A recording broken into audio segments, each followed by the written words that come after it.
Bapak, Ibu, dan saudara-saudara yang terkasih dalam Tuhan Yesus Kristus, setiap orang diciptakan secara unik. Setiap orang mempunyai masalahnya masing-masing. Sekalipun mungkin nama persoalannya sama, namun intensitasnya atau bobotnya bisa berbeda.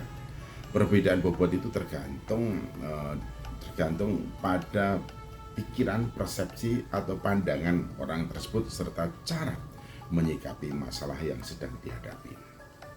Pandangan dan sikap terhadap suatu masalah terkait dengan cara kita berpikir, positif atau negatif, konstruktif atau destruktif. Kalau cara berpikir kita konstruktif, hasilnya akan baik. Sebaliknya, kalau cara berpikir kita destruktif, yaitu yang merusakkan, akan membuahkan hasil yang buruk.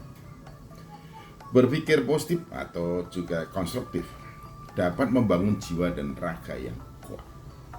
Dalam pikiran yang konstruktif, baik, terdapat tindakan dan perilaku yang baik dan konstruktif juga bermanfaat bagi pembangunan diri seseorang. Namun kalau seseorang itu berpikir destruktif, segala masalah selalu dilihatnya dari apa yang menyakitkan, yang menyulitkan, yang menjadikan beban bagi hidupnya, maka persoalan itu tidak akan berujung selesai, namun akan bertambah semakin parah dan semakin besar bagi dan di dalam orang tersebut. Namun bagi orang yang berpikir secara konstruktif, persoalan itu menjadi peristiwa yang justru membuatnya bertumbuh, berkembang ke arah yang baik. Kalau kita berpikir konstruktif, seperti dampaknya akan baik pada kesehatan kita.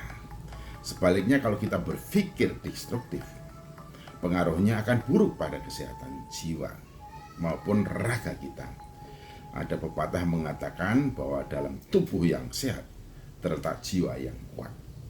Namun sekarang ini orang berpikir sebaliknya, yaitu dalam jiwa yang sehat terdapat tubuh yang kuat. Dalam Amsal 17 ayat 22 menyatakan bahwa hati yang gembira adalah obat. Obat yang manjur, tetapi semangat yang patah mengeringkan tulang. Jadi hati yang gembira adalah obat yang manjur, tetapi semangat yang patah mengeringkan tulang. Mengapa semangat menjadi patah? Karena orang itu melihat masalah yang sedang dihadapi secara destruktif, merusak dirinya, merusak pikirannya, merusak perasaannya, dan kemudian bertambah merusak juga kesehatannya. Karena ini ditegaskan dalam kegembiraan itu ada obat yang manjur, tetapi semangat yang patah mengeringkan tulang. Nah, pikiran yang konstruktif bisa membuat kehidupan kita lebih terarah, lebih fokus, dan optimis. Dengan demikian kita tahu bagaimana menjalani hidup ini dengan baik, serta tahu apa yang ingin dicapai dan dengan cara apa persoalan itu bisa diselesaikan dan bagaimana hidup itu terus maju dan bertumbuh. Setiap orang percaya bertanggung jawab akan pikiran dan perbuatannya. Seperti apa yang kita pikirkan, seperti itulah kita jadinya.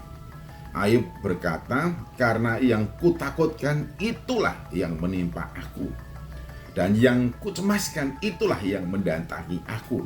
Ayub 3 ayat 25. Hal ini menjelaskan kepada kita bahwa pikiran bisa menguasai kehidupan kita. Pikiran akan menentukan apa yang akan kita raih di masa depan. Hati-hati ya. Pikiran yang destruktif akan mendorong seseorang itu menghidupi pikiran yang merusak itu, sehingga itulah yang terjadi. Tetapi pikiran yang konstruktif akan membawa seorang itu kepada arah yang benar, maju, berkembang, dan fokus yang jelas. Ada semangat dan harapan yang kuat. Dan seperti apa yang dikatakan oleh Ayub ini ketika ia mengalami kesulitan, persoalan, baiklah kita pahami bersama-sama. Dikatakan, karena yang kutakutkan itulah yang menimpa aku, dan yang kucemaskan itulah yang mendatangi aku. Ingat ya, berpikiran destruktif akan mendayai seseorang itu untuk mewujudkan pikiran destruktif itu.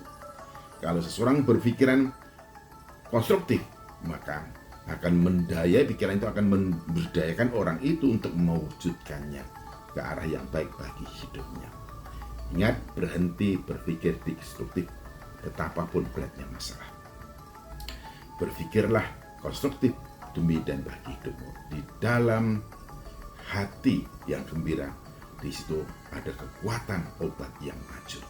Tetapi di dalam kecemasan, di dalam kekhawatiran dan ketakutan, semangat yang patah pasti akan mengerikan tulang. Tuhan Yesus Kristus memberkati.